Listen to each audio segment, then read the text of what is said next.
Hello, hello, hello. Welcome to Burning Waters of the Moon Tarot. My name is Desiree, and this is a tarot reading for Pisces. For this series, I've been using the Tattoo Tarot by Megamunden, the Broken Mirror Tarot by Vermilion, and this oracle deck called the Jade Oracle by Veronica Iglesias. So we are going to start the video off with a quick smudge. I use Palo Santo just to get some smoke going, clear the energy, and just release anything that may be stuck here, no longer serving us. Maybe it didn't even serve us in the first place. So, and off camera, I do smudge myself as well. Okay. So this reading is for Pisces. Pisces, if for any reason this reading is not resonating with you, not quite fitting the bill, you can try your rising sign or your moon sign. You can also try your sidereal placements as well. And you can also do a day chart for today and see what planet or house is dealing with the situation that you're facing at the moment, and see what sign that planet or house is in, and then watch that video. So lots of moving parts. Additionally, I would like to add that not every Pisces is going through the same thing at the exact same time. And then we have every single zodiac in our chart anyway, because a house is always in Pisces. So if this reading isn't fitting, try my other videos and look in the title and see if maybe the title kind of catches your eye, and then you can just go from there. All right, Pisces, let's see what's going on for this reading. So major arcana in reverse, the Chariot. We have the Lovers, another major arcana, and another major arcana. Wow, Pisces, lots of energies going on with you. These are some major energies. The Hanged Man. I don't think I said that. Okay, so we'll start with the Chariot first. So this card is about harnessing two polar opposite energies. It's also about going forward, achievement, meeting your goals, forward movement, that drive, that desire, and to achieve. And it's usually depicted with two animals, sphinxes usually in the RWS, and they're different colors and they represent polar opposites. And what the Chariot has done is harness these two polar opposites, and he has them going forward, moving the way he wants them, where he wants to go. He's directing them. And usually when we've got two opposing energies, it creates a stronger energy. Number one, because they kind of don't want to be together. But then number two, once you get that synergy going with two different types of energies, it kind of works well. And then all of a sudden you're just swanging and banging. Sorry, that was a throwback to the 90s. Anyway, and so, but with this energy being in reverse, I kind of feel like this is either blocked for you, or maybe you're using it a little too much, or maybe you're not getting these two energies to work together. And we're going to draw some more cards to further dive into these energies in just a second. So here we have the Lovers, and this card is about a deep connection, and it's like a very heartfelt, soul level type connection. These two figures are just comfortable with each other. They're vulnerable with one another. They've gone through things, and they're still, they have that bond that is keeping them together, so that they're essentially a single being, like the Chariot. These two differing energies come together, and then they start working with one another synergistically, and it creates something new, and it's a bond that keeps them together. So this card, it can generally be about love, two people in partnership with one another, but it's a very soul level, deep felt, heartfelt connection. And then we have the Hanged Man here, and this is about maybe sacrifice, different perspectives. Um, And usually when this card comes up, it's calling us to look at something in a different type of way. And right off the bat, the feeling that I'm getting here is that there's a connection, but there is kind of something brewing with one or two of the energies. One of the two energies may be kind of off, or maybe has gotten off track, or maybe the harness has been loosened a little bit, and so we're kind of being asked to maybe make a sacrifice, or even look at it in a different type of way.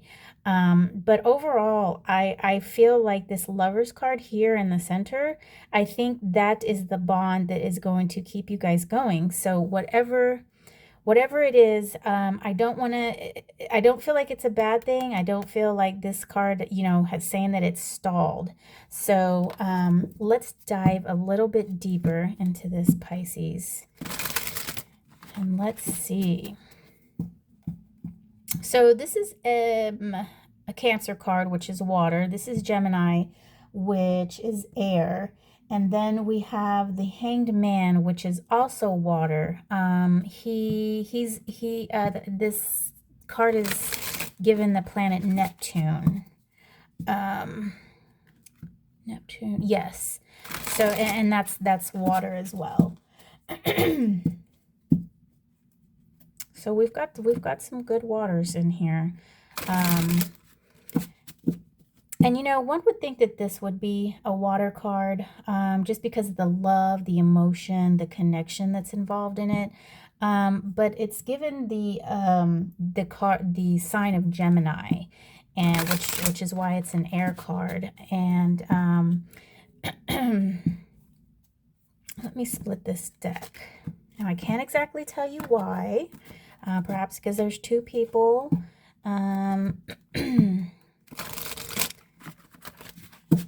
Okay, let's see, Pisces. What do we have for you? And you yourself are a water sign. Three of Cups in reverse. Seven of Staves. And the Wheel of Fortune in reverse. So when we've got another major arcana card down here. The Wheel of Fortune is kind of like karma, fate. Things are going to happen. The wheel just keeps turning, and things that are supposed to happen, it's going to hit its little tick mark, and it's going to keep going. And we've got to learn. We've got to learn from each one of those experiences that we have, and we've got to keep moving forward, is what this card is about. And with it being in reverse and these two cards here, I'm getting a feeling like there is some kind of resistance to that. The Seven of Staves is fire, and then the Three of Cups is water. Three of Cups deals with emotion, but it's the creation of emotions. The bringing together of the 1 and 2 makes the 3. And so you have this new, in essence, this new emotion that's made up of both the 1 and 2. So it's like, think of a parent and two parents and a child, right? That child is a mixture of both. And that's what the 3 is. And with it being in reverse and the Chariot being in reverse as well, there is a little bit of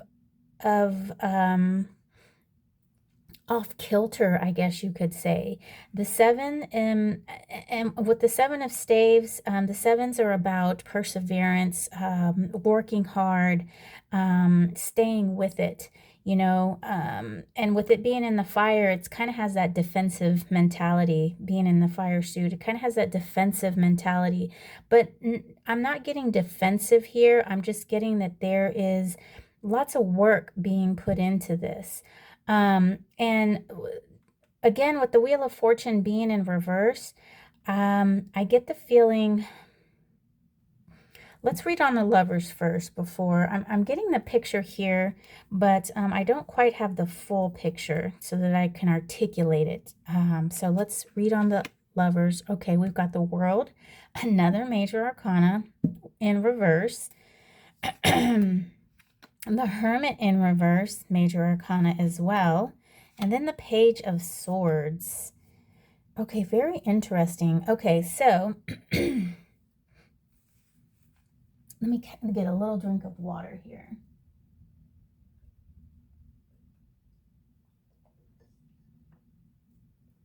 Sorry about that.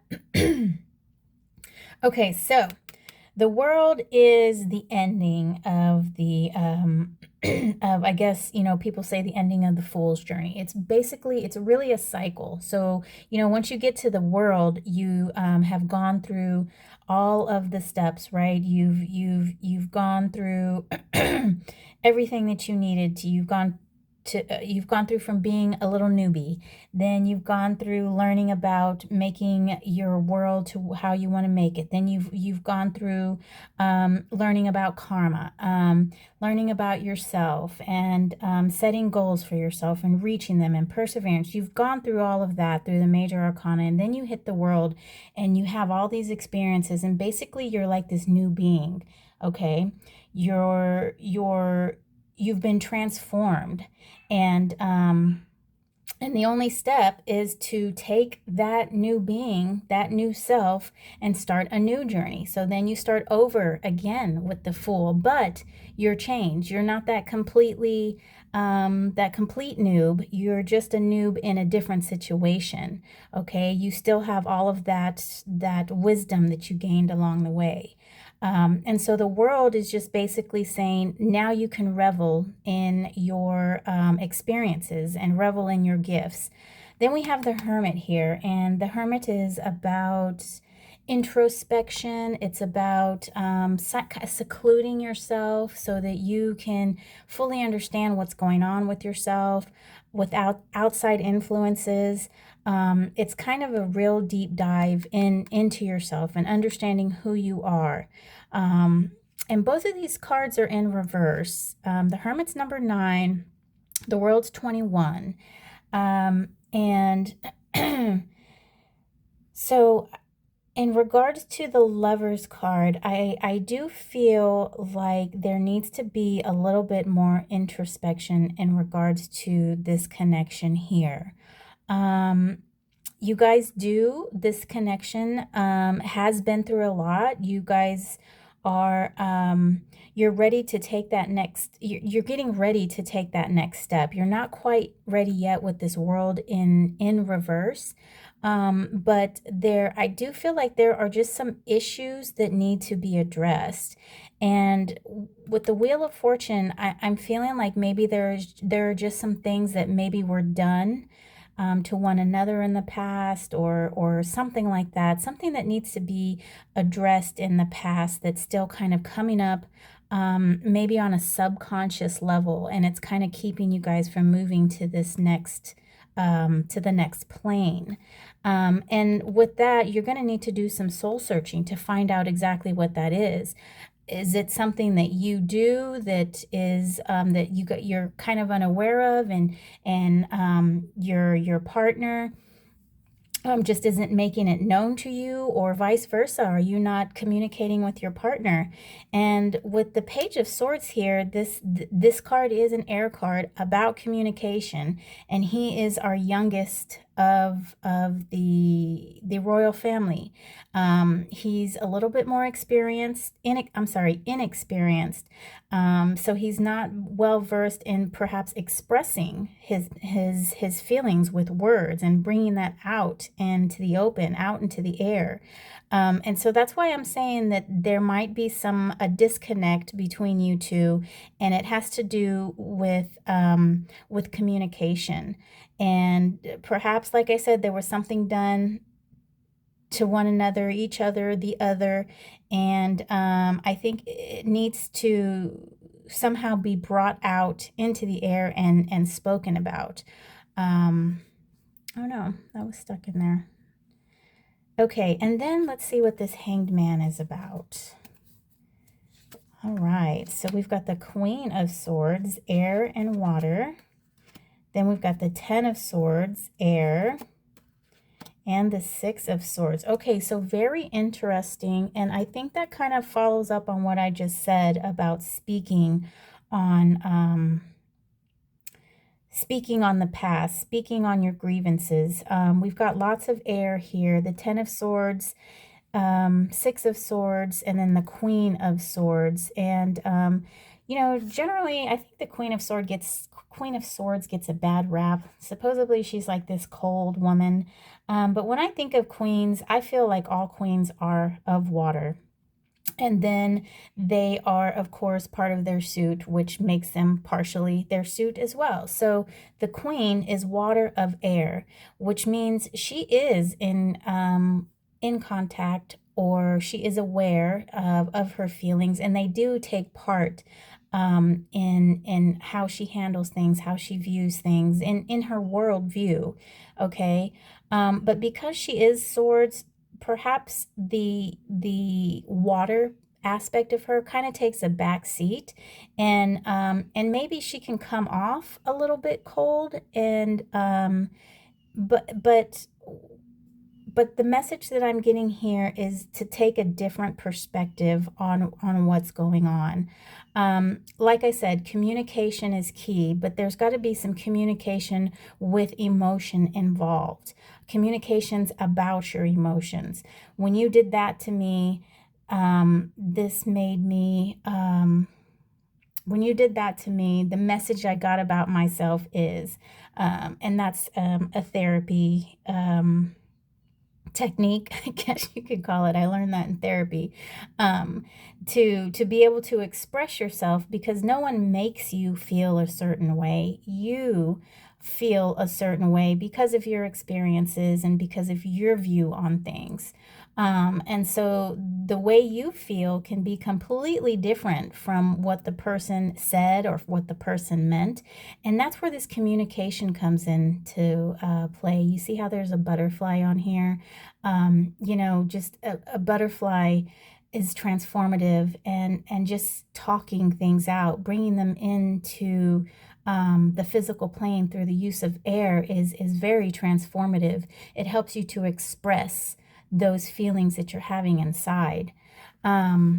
And so then we come to all these swords here. You know, the Ten of Swords, this should be a new plane of thinking. You know, you've graduated 1 through 9, and now you should be on the tens with this new way of thinking. I think the Ten of Swords gets a bad rap as well. But, you know, it is kind of a death in a way. It is an old way of thinking being transformed into a new way. And instead of it, you know, being stabbed to death, I think you can take all the lessons that you learned from 1 through 9 and turn that into something new in the tens. And that's the way I'm reading this card. Not so much as you know, something being thought to death. It's more of a transformative type thing, but with it being in reverse, it's held up in that transformative. It's not quite ready to be utilized. Six of Swords as well. This is kind of that, you know, when I read Marseille style, I use a lot of numerology, and as opposed to straight RWS. And so with the sixes, is it's about regrouping the way that you're thinking. So the fives is this conflict, and it gets everything all muddled up. And then you come to the sixes and you're ready to start reorganizing, getting things back on track, putting your ducks all in a row.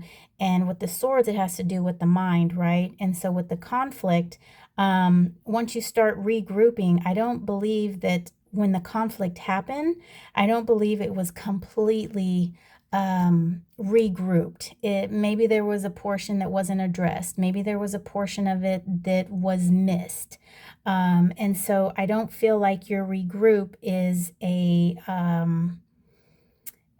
complete. So I think revisiting some of the past grievances and getting them out in the air, and this wonderful connection that you have with this partner.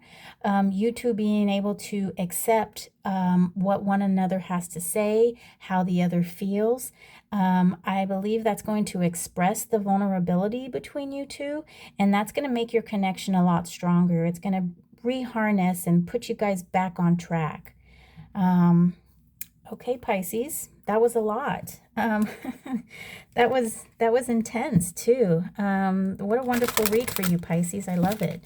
So now I'm going to draw an oracle card from the Jade Oracle. Now this card deck is Aztec deities. So it has 3 different languages on here. It has pre-colonizational language, which is Nahuatl. Then it has the English, which most people do speak. And then it has post-colonizational language, Spanish. So I guess I can use all 3. I can say all 3. I know a little bit of Spanish, but like a Nahuatl, my tongue doesn't move it's not as flexible in that language, I guess you could say. Okay, that was the last shuffle. All right, Pisces, let's see what the Jade Oracle has to say for you. Oh, okay. So this is Sin Teot. Okay, Lord of the Corn, Señor del Maíz. And I'm going to read what it has to say. So, Sin Teot, Lord of the Corn. Sin Teot was widely honored because corn was the principal crop that sustained life for the ancient Mexica. He represented the corn plant. Its green color, similar to jade, was revered along with the Chicomecoatl and the Xilonen, also corn deities. He was also honored by artisans who worked with precious stones such as jade, crystal, and amber. When Sin Teot appears, be aware that you have capacity to create everything you need for basic sustenance. Reconnect with your power of creation. Okay, yes, I think that's beautiful. And how that connects to this is bringing this connection together. You guys created that. The 1 and the 2 came together to make this 3. And the 3 is this connection. The 3 is both of you guys coming together, both of your energies combining as one.